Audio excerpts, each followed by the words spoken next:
So this episode's 5-1, and it's very difficult to find people in this film that's with an extensive career. So we've gone for references of H.G. Wells. So Yes. anything that was based on a book of H.G. Wells, we've picked a 5-1 from that side of things. Yeah. So did you want to start with your honourable mentions, Trevor? My honourable mentions are both TV series. Oh, okay. So one of them is the War of the Worlds TV series, Which one? the French one, Yeah, so the Anglo-French or American-French one. the That 2019 one. was, yeah, yeah. I quite enjoyed that. It did lose its way a little bit in some points.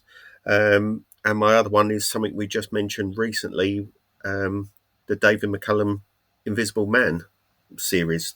Yeah, I again, I was only a kid when that was on, but I really enjoyed that. yeah. So that's my honourable mentions. What about you? What have you got there? Trip to the Moon. Right? Okay. Because if you ask me, the iconic images from that film are still being used today. You look at the scenes in Mighty Boosh, and it just reminds you straight of the moon in the Trip to the Moon. Yeah. So it's iconic images that are still being used, and it's used in Queen videos as well, wasn't it? Yeah. Smashing Pumpkins Smashing tonight. Pumpkins. Yep, it's iconic Yeah. just for a film itself that was in 1902. Yeah. How much it's still being used. So that's my, one honourable mention for those reasons. Yep. Yep. So okay, what's your five? Number So five. my number five, I haven't put them in any order, and I'm sort of like I'm in an orange. So my number five. I'm gonna go Island of Doctor Moreau, Okay, which was Val Kilmer and Marlon Brando. Um, 1996. yeah, yeah, I quite enjoyed that one. Apparently, Brando was a nightmare to work with, but I tend to think that's happened with quite a few of his films. But Yeah, yeah, I really enjoyed that film. So that was my number five. What about yourself? Time Machine, 1960. Yep. Yeah, we've mentioned it on our previous episode. Yes. It's a fantastic film. Check it out if you haven't listened to it already. Absolutely. Yeah, there's a couple of sequences in there, as we've pointed out, that are kind of dated it, but to be honest, it's still a classic film. I will still Yeah. go back and watch it as much, whenever I can, or feel the need, or feel the mood. Yes. So you're number four. My number four is The Time Machine from 1960. Yeah. For the same reasons, it's just a classic. Yeah, Yeah. It's as we were saying with the Universal monsters. If you think of a Morlock, you don't picture anything else apart from the blue-faced ones with the white hair, the fangs. That's a Morlock. Yeah. even referenced in the remake Yeah. that was the Exactly. classic Morlock design. Yeah, Yeah. Yourself? the 2019 TV series War of the Worlds, Right. Okay. the Anglo-French one. Yeah, it may have lost its way. I still think it was absolutely a fantastic idea. I think it was better than what we've seen on a lot of other War of the Worlds that have been on screen. So enjoyed that. Well, Different twist, wasn't it, it was definitely a on the different twist. series? Yeah. Yeah, it was an enjoyable twist to it, and I liked the way that it was. It didn't treat anyone as being dumb, and it came No. up with some new, fresh ideas. So right, so your third. Is this one, The Invisible Man from 1933. Fair It's just fun. I was torn because between this film, Time Machine, and the original War of the Worlds. Spoiler alert: the original War of the Worlds hasn't made it onto my top five. Neither mine. Um, but if I had to pull one out and someone say what would you replace it with, it would be War of the Worlds. But yeah, for me, The Invisible Man is just brilliant. So good for the time it was made. Yeah, Is just brilliant. What about yourself? Number three for you? number three for me, War of the Worlds again, but it's the TV series from 1988, which is a follow-on to the original film.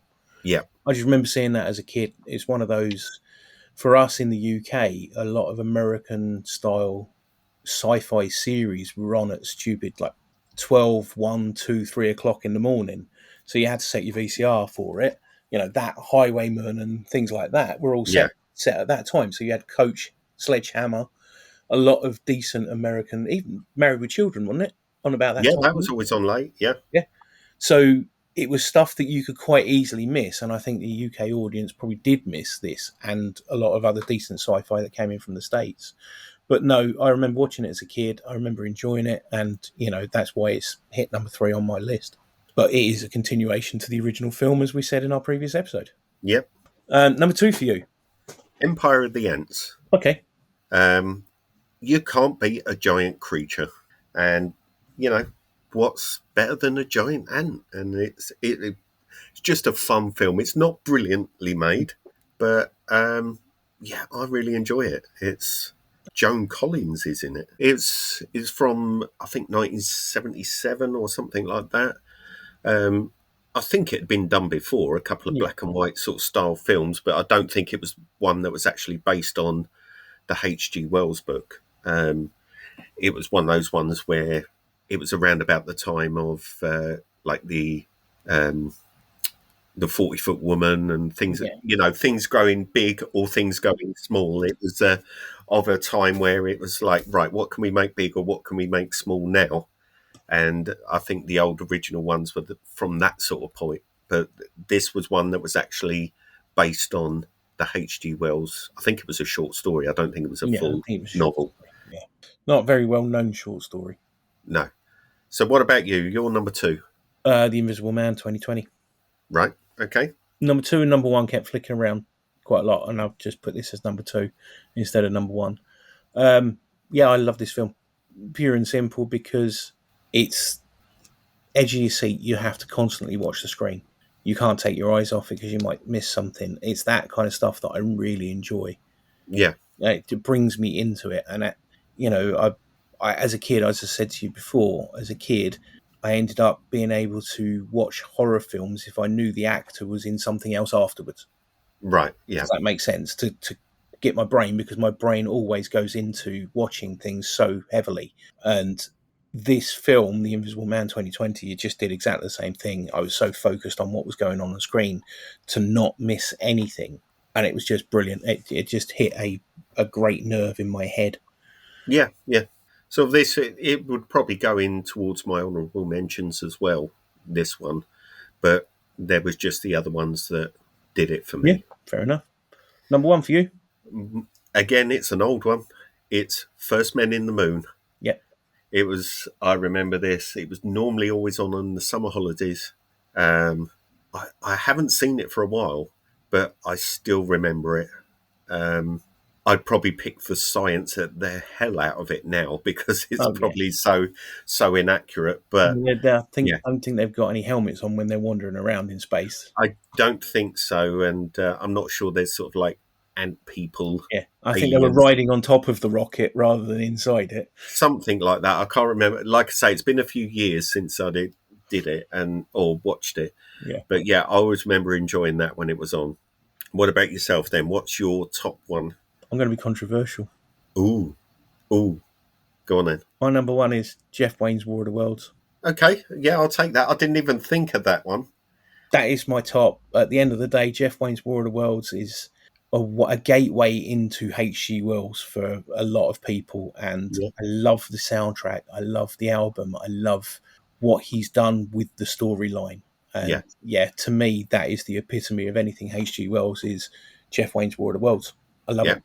Insert piece of music here. Yeah. I think with the War of the Worlds episode, we kind of crucified most of that. Yeah, I don't care. Put it in again. Right, so come on then. What's your one bad? I have 2 bad. Okay, You're not going to be happy with one of them. My 2 bad, the one that you're not going to be happy with, is the 1996 Island of Dr. Moreau. okay, I just didn't like it. okay. Val Kilmer was terrible. And yeah, exactly. You're laughing about it. It's true. I think there was only one saving grace actor in that film, and that's Mark Dacascos. Yeah, the rest of the film, it was just awful. No, you're wrong. Okay, fair enough. Come on then. What's your other one? But the one that I do think was absolute drivel and absolutely the worst representation of H.G. Wells gone wrong is the War of the Worlds 2019 TV series that the BBC did. It should have been a retelling from the novel. yet they gender swapped a lot of stuff and they made the protagonist a female rather than going from the book. I'm all for, equality and everything else like that, but when you are saying it's going to be a direct copy from the book and you make all these changes, it's no longer a direct copy of the book. See, I quite enjoyed that series. Did you? Yeah, yeah, I quite enjoyed it. It was okay. You're right. They It's gone gender, and downhill. they do that with everything these days. It's you just have to get on with it. No, But for them saying it was a direct, copy of the book and making so many changes, that didn't play well for me. the reason I enjoyed it is there's not many adaptations where they do it in Victorian times, where all of them they try and bring it to a modern time. Yeah, And I quite like that they went to when it was the book was actually written, or agreed, the book. and that's Yeah, why I was looking forward to it so much. yeah. Okay. Well, my one's War of the Worlds as well, Okay, but not the 2019 TV series. Mine's the Tom Cruise led car crash. masterpiece that we've already discussed. Yeah, it's not a War of the Worlds film. It's another look, I'm Tom Cruise, look how brilliant I am film. And yeah, it's don't get me wrong, it's all right, but as far as HG Wells based stuff, yeah, that's probably pretty much my bottom there. Yeah, no, I agree with you. It wasn't fantastic, and it didn't even make an honourable mention or a mention or even No, a three of bad rather than just two of bad. yeah, exactly. There have been some really terrible representations of H.G. Wells stuff, but I think there's been some good representation of. There's been some damn good stuff out Yeah, there. exactly, and that's why it's very difficult for us to choose every so often five that we think is a top. That's why sometimes our honourable mentions kind of like get a bit more extreme because we've Yeah, got so many decent films in that genre. So, is that it for this episode then? I think so. Again, thank you very much for listening. Please remember to follow, like, and subscribe. Where can they get hold of us, Trev? Follow us on Facebook, Instagram, and Blue Sky. Just go to @the Deja Review or contact us via our email, which is thedejareview@gmail.com. I'm Mark. And I'm Trev. Enjoy yourselves.